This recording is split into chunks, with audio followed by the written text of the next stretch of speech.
Na ką, esame statėtoj, Ukmergės gatvėj, Vilnius. Šiandien yra rugsėjo 14 diena. Pabandysim biškį priartinti.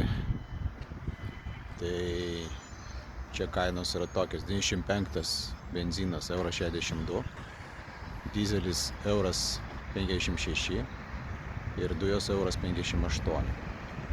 Pagal didmeninės kainas, pagal jų tendencijas, tai panašu, kad dizelis neužilgo pasivys 25, o galbūt netgi ir pralenks. Ir toliau brangsta žaliavinė nafta.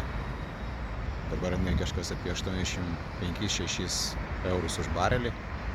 Tai jau brangsta, sakykime, jau trečią mėnesį pradėjo jinai. Prieš 3 mėnesius pradėjo brangti. Tai va, tai tendencijos tokios nelinksmas. Žiūrėsim, kas bus toliau. Tai ką, pasidalinkite informaciją, kokios kainos pas jūs rajone arba jūsų mieste. Rašykit komentarus, dalinkitės. Ate.